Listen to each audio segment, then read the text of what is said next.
Hello, everybody. I want to talk about the importance of empowering creativity in society today. Do you recognize the artist of this painting?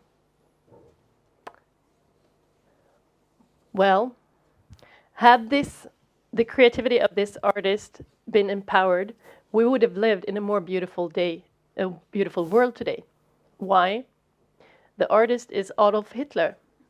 Uh, And he applied to art school in Vienna when he was 18 years old, and he was refused, and he was devastated. And in fact, failed artists were characteristic of the leadership in the Third Reich. Hitler himself, he wanted to become an architect. Goebbels, he had written a novel, poetry, and a few plays.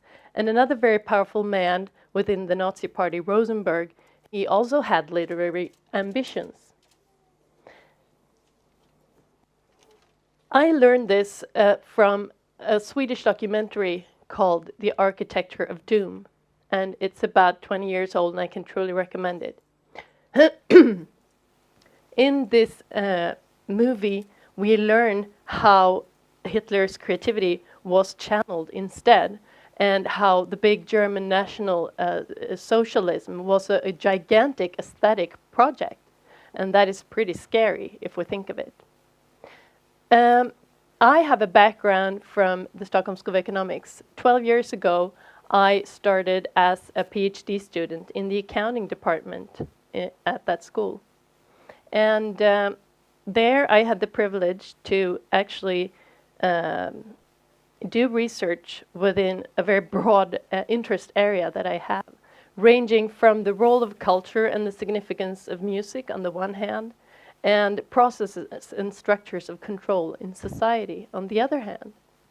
And when I wasn't doing research or teaching, I wrote songs, I performed some with my band, and we released our debut album with Stella Rocket, and I am playing the drums, feeling really empowered in the background there.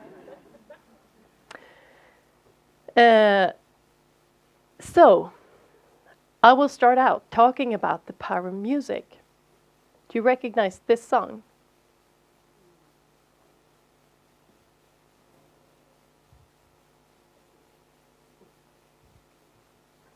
Let's try to go back. Oh, too bad. We were doing the links this morning because I wanted to show you that even though we don't need to hear a full bar, just a few notes of some of the most famous songs, and we recognize them. It's physical. It sticks to our bodies. We can attach memories to songs, and maybe we can even try to do it here. What song is it? Beethoven. Yeah. So the power of music. And without the artists or the musicians, we wouldn't have this beautiful asset in society. And what is music? Well, it comes from them. Of course, that's what we think of first, the musicians, the artists, the songwriters. But this is what we can talk about as the essential value or the cultural value of music. But we can also look at it from an economic point of view and talk about the price or the exchange value that music has in the market. And here we see where revenue comes from in the music industry. It comes from 3 different sources. Live performances or concerts, and copyrights. So when music is played on the radio or on the TV or when we're at the gym, then that generates revenue for musicians or actually songwriters. And then the third category is sales from recorded music. These statistics show the domestic market in Sweden. So a little bit more than half of the pie comes from we value going to concerts, paying to see musicians play live. And then about a fourth copyrights and a fourth sales from recorded music. And we have heard that already today, but this value is constructed in a network. So it's not only the musicians. We have music journalists, bloggers, influential people in general in the music industry, people at award galas, you name it, all the people, the support structure around the creative core, not to mention the music companies, the music publishers, the live entertainment companies, the managers, lawyers. And all these people work together to create something. What is the return on creativity? I think it's absolutely too low in our society. And that is why I see the solution as empowering creativity. The music industry today is facing big challenges. They're struggling economically. And here you see a diagram. This is based on statistics from the cultural labor market in Sweden also. And I should mention here that now the staples represent not only musicians, but all artists, painters, dancers, actors. And what we see is that they earn a fraction of their income from doing their creative work. So they usually have to do several other humdrum jobs to earn a living. And on average, these creative people, they have more than 6 employers over a year. And some other statistic figures is that 40% of the people in this category, they run their own businesses. And if we look at the average on total, it's only 10%. So that says something about them being quite entrepreneurial. And even if we add up creative income and all the humdrum job salaries, they earn less than the average if we look at the whole population. And here it's quite interesting to note that also on an average, their educational background is generally higher than the total. So what fuels creativity? Well, we learned that from the previous talk. How does innovation happen? Not in the mind of a single genius. This is the process that I described earlier. The machinery, all the people that come together, and most importantly, diversity. It's when we bring in different perspectives that really interesting things can happen.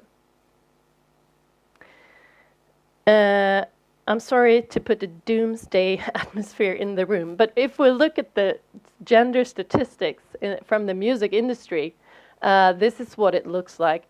And I came across some statistics just recently, and that was focused on women in leading positions within music companies, music publishers, and concert promoters.